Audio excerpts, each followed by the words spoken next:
Welcome to African Story Hut, where you get hooked to your screen. Stay tuned. Once upon a time, in a land of golden sunsets and tall palm trees, there lived a tortoise. He was not strong. He was not fast.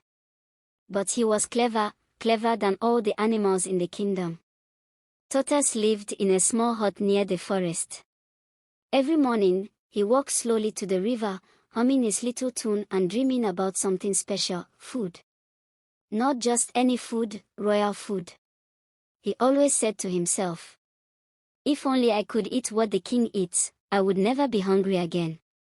But the king's food was for kings, princes, and brave warriors, not for small, slow tortoises. One sunny morning, everything changed. A royal messenger came running through the village, blowing his horn. Postal horn, paya. Animals popped their heads out from everywhere, monkeys, antelopes, birds, and even tortoise. The messenger shouted, "Hear ye, hear ye. The king invites all animals to bring gifts to his great feast.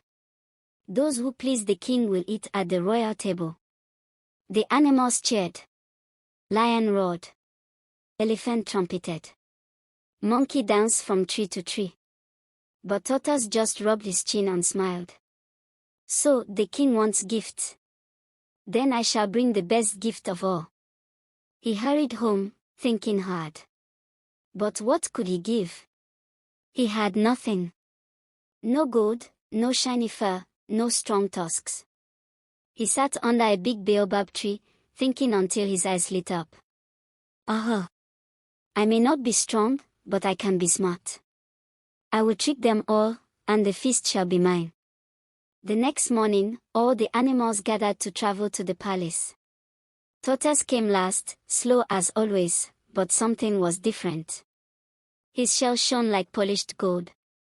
It glimmered so brightly that the animals gasped. Monkey asked, "Tortoise, what is that shiny thing on your back?"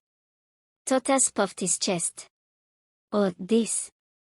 It's a magic drum. The king loves drums, and this one can play itself." The animals shouted in amazement. "A drum that plays itself?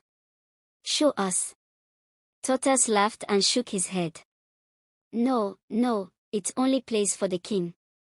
And with that, he joined the line of animals walking proudly toward the palace. They walked through tall grass and dusty paths until the golden palace came into view, shining in the morning sun. The palace gates opened. Drums rolled. The king sat high on his golden chair, smiling. "Welcome, my friends," he said. "Show me your gift." Lion gave fur from his mane. Elephant gave water from the deepest spring. Monkey gave sweet bananas. Then Tortoise stepped forward. He bowed deeply and said, "Your Majesty, I bring you a magic drum, one that plays only for kings." The king's eyes sparkled. "A magic drum? Let me hear it." Tortoise smiled nervously. "It will play, but only when I dance beside it." The king nodded. "Then dance."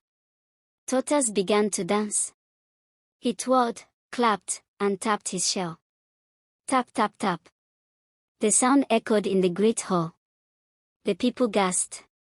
The king laughed. "Wonderful. Truly magical," said the king. "You shall sit at my table and eat until you are full." Tortoise's eyes widened. His dream had come true. He sat beside the king and ate golden plates of roasted yam, spicy stew, and sweet honey cakes. He ate, and ate, and ate. Outside, the other animals watched angrily. "That greedy tortoise tricked us all," whispered Monkey. But Tortoise didn't care. He rubbed his round belly and said, "Oh, the king's food truly is the best in the world." Then the king spoke again. "Tortoise, my friend, I must hear that magic drum again tomorrow at sunrise. I want to show it to my royal guest." Tortoise froze. He had no real drum. "Oh, why yes, Your Majesty," he stammered. "It will play again, at sunrise." That night, Tortoise could not sleep. He roared and turned, his belly heavy with food and his heart heavy with fear. If the king finds out I tricked him, I'll be in trouble. I must find a way before sunrise. The moon glowed through his window. Outside, the lion and monkey whispered under the trees. Tomorrow, said Lion, we will expose that trickster. And that's where today's story ends, my dear friends. But every end is just the start of another tale under the African sky. Did you enjoy this story? Then don't forget to like, share, and join our growing family at African Story Hut. Until we meet again.